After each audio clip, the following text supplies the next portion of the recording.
ఇక్కడ ప్రతి ఒక్కళ్ళు కూడా అమ్మవారి వైభవాన్ని చెప్పడం, అలంకార విశిష్టతని చెప్పడం, ఏవో రకరకాల మంచి ఆధ్యాత్మిక విషయాలు చెబుతూ ఉంటారు. కానీ నేను భక్తులకి చెప్పబోయేది ఏమిటయ్యా అంటే, మనం చదివేటువంటి మంత్రములు కానీ శ్లోకాలు కానీ దాని అర్థం ఏమిటి, అది మనం ఎందుకు చదవాలి, ఎలా చదవాలి.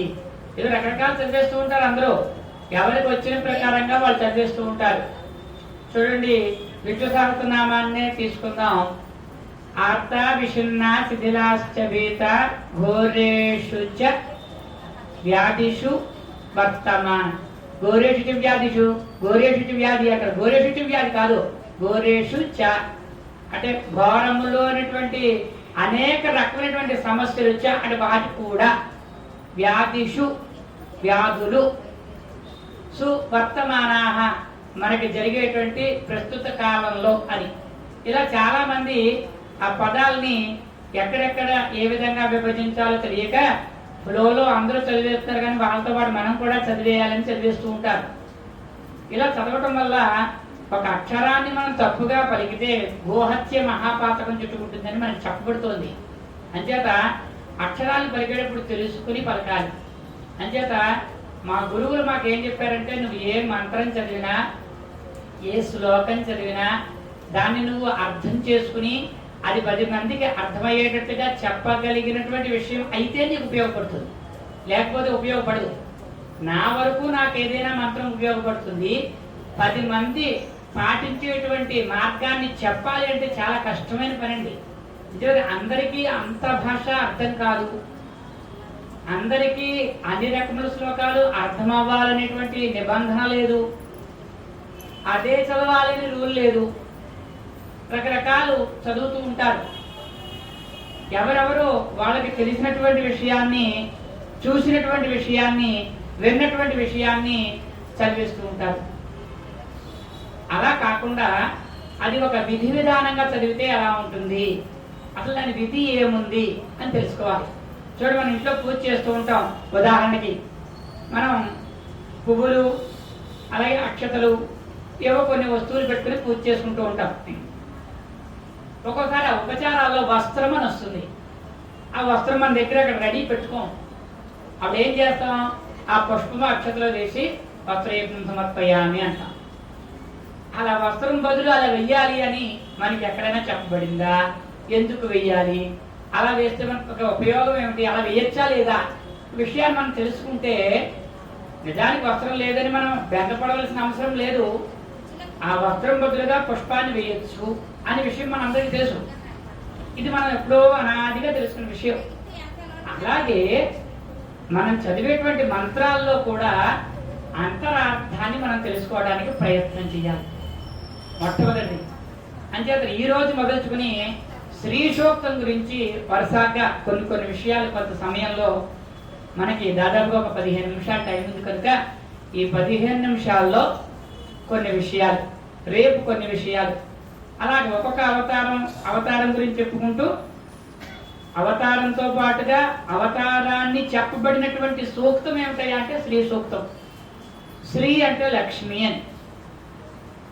ఆ శ్రీ సూక్తంలో ఉన్నది ఋగ్వేదంలో ఉంటుంది.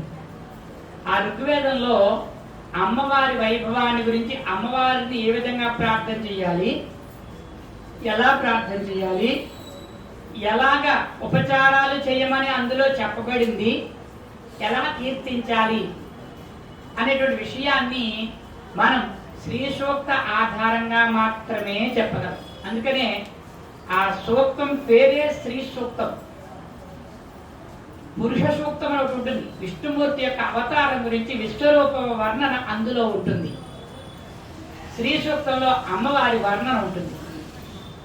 ఈ శ్రీ సూక్తంలో మొట్టమొదటిగా మంత్రం ప్రారంభించేది హిరణ్యవర్ణాం హరిణీం సువర్ణరజిత సృజాం చంద్రాం హిరణ్మయీం లక్ష్మీం జాతవేదో మమావహ. ఇవి మొత్తం 16 మంత్రాలు. రోజుకి మనం 2 మంత్రాల గురించి చెప్పుకుంటే 8 రోజులు పూర్తవుతాయి. చిట్ట చివరిలో ఫలశ్రుతి అని చెప్పుకున్నాం చూసారా, అదంతా కలిపి ఒక విషయంగా చెప్పుకున్నాం. ఈ కంటిన్యూ ధారావాహిక కార్యక్రమం కదండి ఇది. ఈ ఒక్కరోజు మిస్ అయినా మీరు దాని గురించి మళ్ళీ తెలుసుకోలేరు.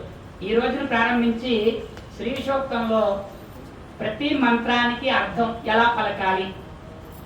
చాలా మంది అంటూ ఉంటారు, ఏమంటే మరి మీరు మంత్రాలు బాగా చదువుకున్నారు కాబట్టి స్వరాలు అన్నీ చెప్తారు, మరి మాకు రాదు కదా, మేము అది చదవచ్చా లేదా అని డౌట్.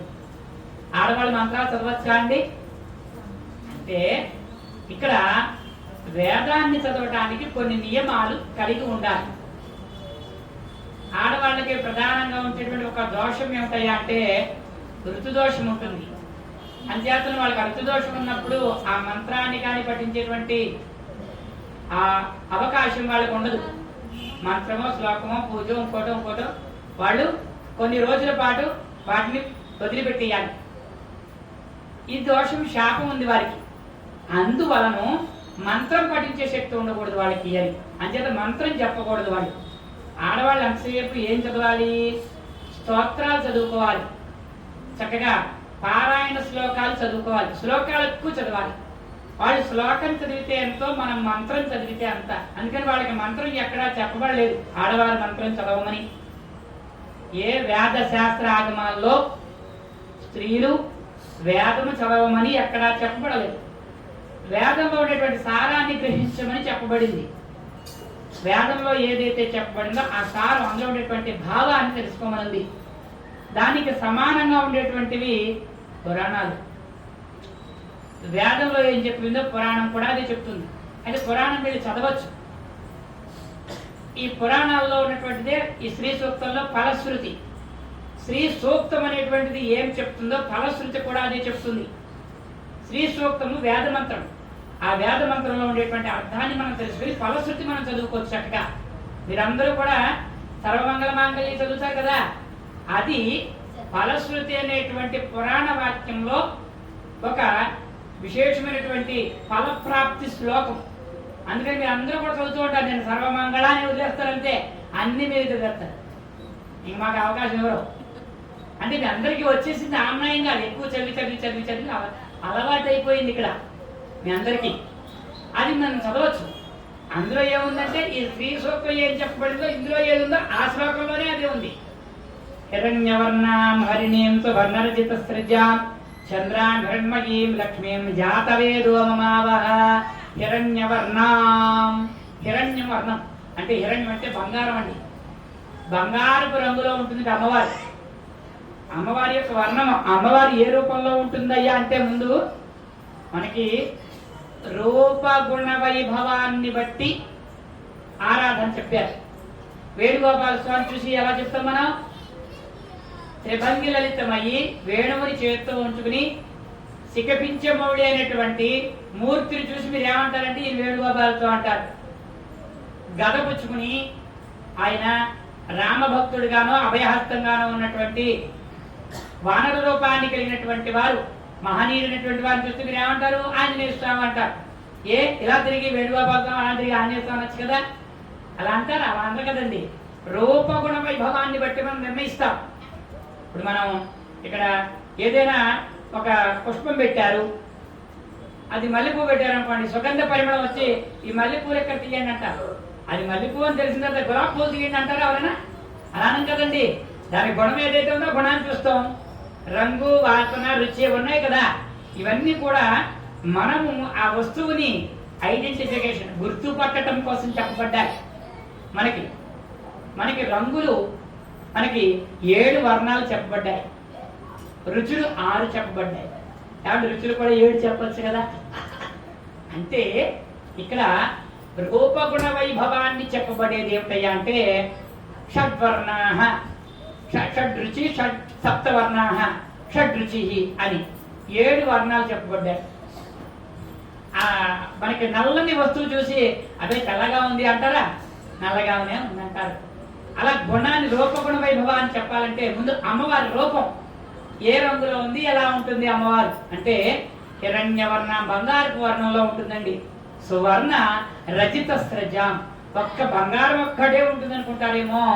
ఆవిడ వెండితో కూడినటువంటి వర్ణం, తెలుపు రంగు వర్ణంతో కొన్ని ఆభరణాలు ఆవిడ యొక్క శరీరం పైన అలంకరించబడి ఉన్నాయి. సువర్ణ రజిత స్రజాం, ఆవిడ చంద్రుని వలె తెల్లనైనటువంటి కాంతి గలది. అందుకని ఏం చెప్పబడింది? చంద్రాం హిరణ్మయీం లక్ష్మీం. ఈవిడ మరి అమృత మథనం జరిగింది కదండి. మందర పర్వతాన్ని చిరికినప్పుడు భృగు మహర్షి శాపం చేత మరి భృగువు తన తండ్రి విష్ణుమూర్తి వారి మామగారు అయినటువంటి భృగు మహర్షి యజ్ఞం చేస్తుంటే ఈ త్రిమూర్తులు పిలుద్దామని అందరి దగ్గరికి వచ్చేసరికి బ్రహ్మేమో సరస్వతి యొక్క ఆ వీణానాదంతో ఆయన అనంతమైనటువంటి మాధుర్యాన్ని పొందినప్పుడు ఈ మహర్షిని వచ్చి చూడలేదని ఈయనకి కోపం కలిగి నీ దేవాలయం ఎక్కడా ఉండకూడదని చెప్పించారు. సరే, రెండవది పరమేశ్వరు దగ్గరికి వెళితే ఆయన పార్వతితో నాట్యం చేస్తున్నారు, ఈయన గమనించలేని చెప్పి నువ్వు లింగ రూపాన్ని ధరించాలి అని చెప్పించారు. మూడవది తన అల్లుడే. అల్లుడంటే కొంచెం తొందర ఉంటుంది కదా, కొంచెం సహజంగా అల్లుడు కానీ ఏమని వెళ్తే ఎవరు కూర్చోలేకపోతా అంటారు కదండి. బాగా అగ్నాబాదం వస్తే ఏమవుతుంది? పోతారు. మన రామకృష్ణదాస్ గారు వీళ్ళు మామయ్య గారు ఉండేవారు. రాము ఎలా రానివ్వరు, ఆయన స్వతంత్రం. అందుకని అల్లుడు ఈయన వచ్చేటప్పటికి రండి మామయ్య గారు అనలేదు. అందుకంటే కోపం కదా, గబబా కోపం వచ్చేసరికి గబబా వెళ్ళి హృదయం మీద తంతారు. కోపం తట్టుకోలేనటువంటి విపరీతమైనటువంటి క్రోధం చేత ఆయన కాల్లో అహంకార నేత్రం ఉండటం చేత అట్లా ప్రవర్తిస్తారు. అలాగా ప్రవర్తించినప్పుడు లక్ష్మీదేవి బాధ కలుగుతుంది.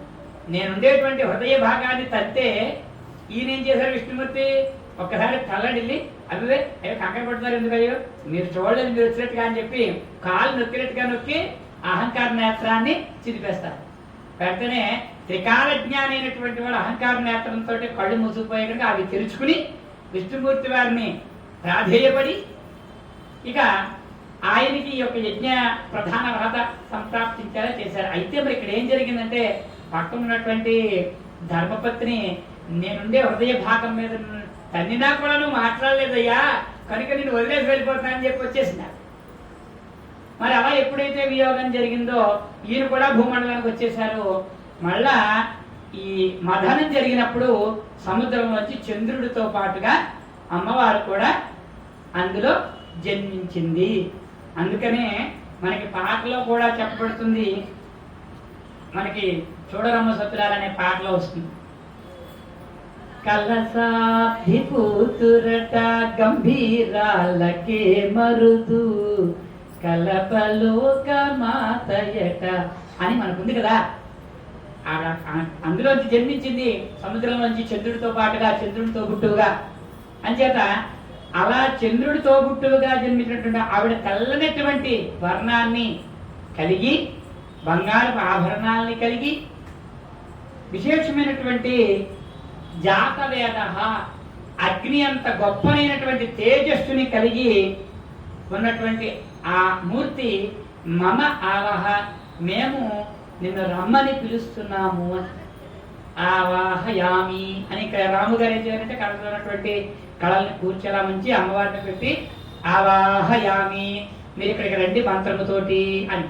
అలాంటి అమ్మవారు విశిష్టమైనటువంటి ఫలితాన్ని మనకి ఇవ్వాలంటే అమ్మవారి రూపాన్ని ముందు మొట్టమొదటిగా చెప్పారు. ఏమని?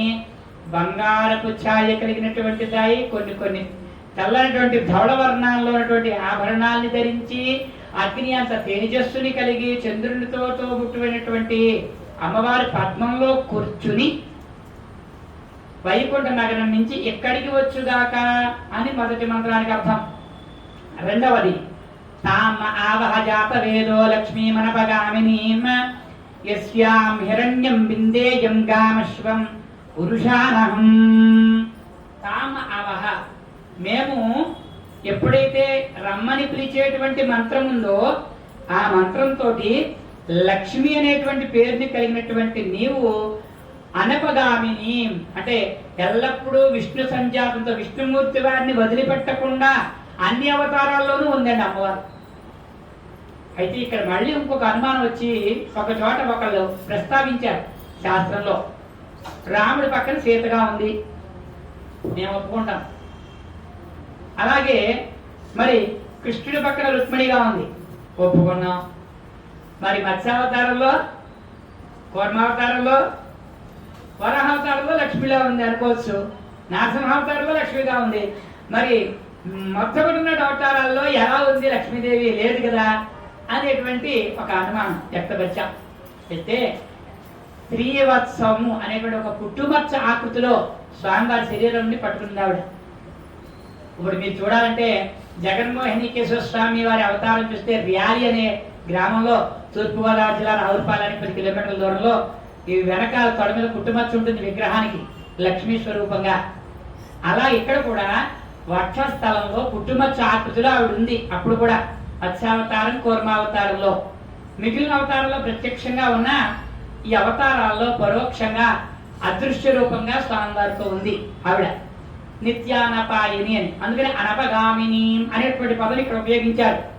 అనపగామిని అని యశ్యాం హిరణ్యం బిందేయం గామస్వం పురుషానహం. గాం అశ్వం ఇక్కడ పశు సంపద, అశ్వ సంపద. పూర్వం ఇవి కూడా సంపదల్లా ఉండేవాడు. ఇప్పుడైతే ఆవులు లేవు, గుర్రాలు లేవు. పూర్వం రాజులు ఉండేటువంటి వారు ఒక్క చోట నుంచి మరొక చోటికి వెళ్ళాలనుకోండి, సదుపాయం ఏమిటి? మనం ఫ్లైట్ ఎక్కేస్తాం, ట్రైన్ ఎక్కేస్తాం, బస్సు ఎక్కేస్తాం. ఆడవాళ్ళకి ఫ్రీ బస్ అయితే మరీ మంచి ముందే ఎక్కేస్తాం. ఎక్కడ దిగచ్చు, అలా దిగచ్చు, ఆధార్ కార్డు చూపిస్తే చాలు. అయితే మరి అప్పుడు అలా లేవు కదండి. అప్పుడు రోజుల్లో ఏంటంటే అశ్వం గుర్రాలు ఉండాలి, అలాగే పశువులు ఆవులు ఉండాలి. అప్పుడు ఆ రెండు ఉంటే అది పూర్ణమైనటువంటి గృహముగా చెప్పేవారు. అంటే సంతానము, ధర్మపత్ని, ధర్మపత్నితో సంతానము, సంతానంతో పాటు ఆవులు, ఒక పక్కన అశ్వాలు, ఇవి అన్ని కలిపి పూర్ణ గృహము అనేవారు పూర్వం. అటువంటి పూర్ణ గృహం మనకి లభించాలి అంటే నిత్యానపాయినైనటువంటి లక్ష్మీదేవిని మనము ఆరాధించాలి. ఇది ఆరాధనలో ప్రధానంగా ఎందుకు ఆరాధించాలి అనేటువంటి రూపంగా మనం చెప్పినటువంటిది. ఇలాగా ఈరోజు ఒక 2 మంత్రాలు మనం చెప్పుకున్నాం. ఈ మంత్రాల్లో ప్రధానమైనటువంటి అర్థం ఏమిటయ్యా అంటే అమ్మవారు అనేక రూపాల్లో ఉంటూ అనేక వర్ణాలని కలిగి ఉండి అగ్ని అంత తేజస్సుని కలిగి ఉండి శ్రీ మహావిష్ణువుతో నిత్యానపాయినిగా ఉండి మనము పిలిచిన వెంటనే మనకి వరాన్ని వసంగటానికై సంసిద్ధంగా ఉన్నటువంటి అమ్మవారిని మనము ధార్మికమైనటువంటి వరాన్ని అడగాలి. ఇది శ్రీ సూక్తంలో మొదట 2 మంత్రాలకి ప్రధానంగా చెప్పినటువంటి అర్థం. ఈరోజు రేపు రోజు అశ్వపూర్వాం రథమధ్యాం నుంచి 2 మంత్రాలు ఉంటాయి. కాంశోష్మితాం అనే మంత్రం ఒకటి, అశ్వపూర్వాం అనేటువంటి మంత్రం ఒకటి, 2 రేపటి రోజున మనం చెప్పుకుందాం. ఈ మంత్రాలు అయిన తర్వాత ఫలశ్రుతి చూడండి. ఫలశ్రుతిలో మీకు చాలా చోట్ల ఈ మంత్రాలు వినపడుతూ ఉంటాయి. ఏమిటి? ధనమగ్నిర్ధనం వాయుర్ధనం సూర్యోధనం వసు ధనమింద్రో బృహస్పతి వరుణం ధనమశ్రుతే. ఇవన్నీ కూడా వింటూ ఉంటాం మనం. ఇవన్నీ కూడా మంత్రములు కాదు, శ్లోకములు. కాబట్టి ఇవన్నీ చదవచ్చు. మీరు నిరభ్యంతరంగా నేర్చుకుని చదవాలండి. గురుముఖత నేర్చుకోవాలి. ఎవరో ఒకరు చదువుతుంటే వారి దగ్గర మనం అభ్యసించాలి. అంతేగాని యూట్యూబ్లో పెట్టుకు వచ్చేస్తే అదేం ఉపయోగం లేదు. ఆడవాడు చెబుతాడు, మనవాడు చెప్తాం. మన తప్పనేం చెప్పలుగా యూట్యూబ్ చెప్తుందండి, అది వెళ్ళిపోతుంది అంతే. దానికి మనమే సర్టిఫై చేసుకుంటాం, వచ్చేసింది. మనమే టిక్ పెట్టేసుకుంటాం, మనమే 100 మార్కులు వేసేసుకుంటాం. అలా కాకుండా ఎవరైనా చదువుతుంటే వారి దగ్గర కూర్చొని అవండి ఇది తప్పుగా ఉందా, అక్షరాలైనా పొరపాటు ఉన్నాయని వాళ్ళ దగ్గర కూర్చొని చదవాలి. చదివితే ఏదో కొంచెం తెలిసిన వాళ్ళు అలా కాదు అక్షరాన్ని ఇలా పలకాలని చెప్తారు. అలాగే వీటన్నిటినీ కూడా మనం అక్షర దోషాలు లేకుండా చదవాలి. అప్పుడు పరిపూర్ణ ఫలితాన్ని మనం పొందగలుగుతాం అని మనకి ఈ శ్రీ సూక్తం చెప్తోంది. ఇక ధాన్యలక్ష్మి అవతారం ఈరోజు అమ్మవారు ఇక్కడ విశేషమైనటువంటిది. పుత్ర పౌత్ర ధనం ధాన్యం. చూసారా, మనం ఏదైనా చూడండి, ఎక్కడైనా ఏ మంత్రమైనా చదవండి, ఏ శ్లోకమైనా చూడండి, మనము చదివినటువంటి మంత్రము శ్లోకము ఏదో రూపంలో ఫలశ్రుతిలో ఉంటుంది. శ్రీ సూక్తంలో అమ్మవారి గురించి చెప్పేటువంటి సూక్తంలో ఫలశ్రుతి అనేటువంటి దాంట్లో మనకి ఎక్కడ చెప్పబడినా, ఏ మంత్రం చెప్పబడినా, ఏ వర్ణన చెప్పబడినా అమ్మవారి గురించి అంటూ మనం ప్రస్తావించాము అంటే అది ఫలశ్రుతిలో తప్పకుండా ఉంటుంది. ఇది మనం గమనించవలసినటువంటి విషయం. విష్ణుమూర్తి గురించి మనకి చెప్పినప్పుడు అక్కడ కూడా ఫలశ్రుతి ఉందండి. దాని పేరు ఉత్తర పీఠిగా అంటాం. అది ఎక్కడి నుంచి స్టార్ట్ అవుతుందండి? యతీదం కీర్తనీయస్య కేశవస్య మహాత్మనః నామ్నాం సహస్రం దివ్యానాం అశేషేణ ప్రకీర్తితం. ఇది ఉత్తర పీఠికలో శ్లోకం ప్రారంభించబడుతుంది. అంతకుముందు పూర్వ పీఠికలో ఈ యొక్క విష్ణు వైభవాన్ని చెబుతూ చెట్టు చివరగా పరమాలీక దీశాంగి పింకి చక్రీ చనందకి శ్రీమన్నారాయణో విష్ణు వాసుదేవోభిరక్షతు అని చెప్పబడుతుంది. అది 3 సార్లు చెప్పిన తర్వాత ఈ తీర్థం కీర్తని అస్య మనం మొదలు పెడతాం. ఇది ఉత్తర పీఠిక. ఈ ఉత్తర పీఠికలో పూర్వ పీఠికలో చదివినటువంటి ఫలితాన్ని ఉత్తర పీఠికలో చెప్పబడుతోంది. ఉత్తర పీఠిక అంతా కూడా విష్ణు సహస్రనామాన్ని చదివితే వచ్చేటువంటి ప్రయోజనం చెప్పబడుతుంది. ఈ శ్రీ సూక్తంలో ఫలశ్రుతి లక్ష్మి యొక్క ప్రయోజనం గురించి చెప్పబడుతుంది. లక్ష్మిని మనం ఆరాధిస్తే ఏమిటి, ఆ ఏ రూపాల్లో ఆరాధిస్తే ఏ ఫలితం మనం పొందగలం అనేది ఈ యొక్క శ్రీ సూక్తంలో ఫలశ్రుతిలో చెప్పబడింది. అంటే ఇక్కడ ఈ పదం ఎందుకు వచ్చిందయ్యా అంటే ఇక్కడ విశేషమైనటువంటి ఒక వాక్యం చెప్పబడింది. ఏమిటి? పుత్ర పౌత్ర ధనం ధాన్యం. ధాన్యలక్ష్మి రూపం ఇక్కడ మనకి ఈరోజు మనకి అలంకృతంగా అమ్మవారి ఆశీస్సులు అందిస్తోంది. ఏ ధాన్య రూపాన్ని ఎందుకు ఆరాధించాలి అంటే మన భూమండలంలో మనం అందరము కూడా ఆరాధించేటువంటి విషయంగా భూమండలంలో మొట్టమొదటిగా ధాన్య రూపమే గొప్పది. ఎందుకంటే మనం బ్రతకాలన్నా, ఏదైనా ఆహారం తీసుకోవాలి అన్నా, అలాగే మనం శుభమైనటువంటి ఆరోగ్యకరమైనటువంటి విషయాన్ని మనం పొందాలన్నా మనం ఈ యొక్క శ్రీ సూక్తంలో ధాన్యాన్ని మనం స్వీకరిస్తే కానీ బ్రతకలేము అని చెప్పబడుతోంది. ఏమిటండి విశేషం? ఎందుచేతను అంటే ఈ యొక్క ధాన్యాన్ని మనం తీసుకోవడం ద్వారా మానవుడికి ప్రాణాన్ని నిలబెట్టేటువంటి అవకాశం ధాన్య రూపంగా ఉంది. ఎందుకంటే ఇక్కడ అన్నం, ధాన్యం నుంచి అన్నం వస్తుంది కనుక అన్నం గురించి చెప్పబడింది. ఏమిటి? అన్న నింద్యాతో తద్వ్రతం ప్రాణో వా అన్నం శరీరమన్నాదం శరీరే ప్రాణే ప్రతిష్ఠితం అనేటువంటిది. శరీరంలో ప్రాణం ఉండాలంటే మనం ఏం చేయాలి? అన్నాన్ని స్వీకరించాలి. అన్నసారము శరీరంలో ఉంటే మనకి విశేషమైనటువంటి శక్తి లభిస్తుంది. ఆ శక్తితో మనం ఏదైనా పని చేయగలం. చూడండి, చాలా మంది పూర్వీకులు అంటూ ఉంటారు, మీరు గమనించారో లేదో, బాగా పెద్ద వయసు వచ్చేసిందండి, 90 ఏళ్ళు ఉన్నాయి మా తాతమ్మకి, మా నాయనమ్మకి 100 ఏళ్ళు వచ్చాయండి, ఇక ఆరోగ్యం బాగోలేదు అన్నమాట, దాకా అన్నం తింటే అరిగేదండి, అన్నం ఇమిడేది, ఇక అన్నసారం లేదండి అంటారు. అన్నసారం లేదంటే దాని అర్థం ఏమిటి? శరీరాన్ని అక్కడితో వదిలిపెట్టేయాలని చెబుతోంది సూచన. అందుకని మన వాళ్ళు చాలా మంది పెద్దవాళ్ళు అడుగుతారు, ఇప్పుడు వాళ్ళకి ఎవరికి తెలియదండి, బాగా పెద్ద వయసు వాళ్ళు ఏమంటారు? అన్నసారం దిగుతోందా అని అడుగుతారు. అన్నసారం లేదు అంటే దాని అర్థం ఏమిటి? ఇక శరీరానికి పతనము స్టార్ట్ అయ్యిందని. మనం ఈ భూమండలంలో మన ప్రాంతంలో అన్నమే ప్రాణం. అన్నం వెళితే ప్రాణం ఉంటుంది. అన్నం లేదనుకోండి ప్రాణం నిలబట్టడం కష్టం. అల్పాహారం తింటారండి, ఏదో ఉపవాసాలు చేస్తారు, ఆ రోజు ఎంత నీరసం వస్తుందండి. ఏకాదశి చేస్తారు, మీరు ద్వాదశి కూడా చేయాలనుకోండి, చేయగలరా? చేయలేరు. ఆ యొక్క అన్నప్రసాదాన్ని ఎప్పుడైతే మనం స్వీకరించామో అది ప్రాణాన్ని నిలబెడుతుంది. అందుకనే అన్నే ప్రాణే ప్రతిష్ఠితం అని అన్నం ప్రాణాన్ని ప్రధానంగా నిలబెట్టడానికి మహత్తంగా చెప్పబడుతోంది.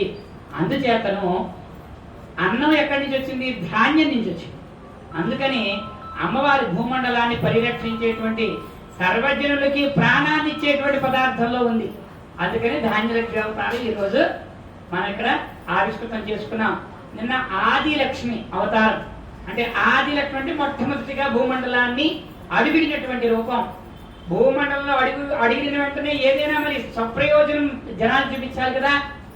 ఇప్పుడు చూడండి, మనం ఏదైనా మాట్లాడండి అని మైక్ ఇస్తారు, మనకి మాట్లాడమంటే మైక్ ఇచ్చుకుని ఇప్పుడు ఇక్కడ ఈ యొక్క ట్రస్ట్ గురించి అని మనం చెప్పం.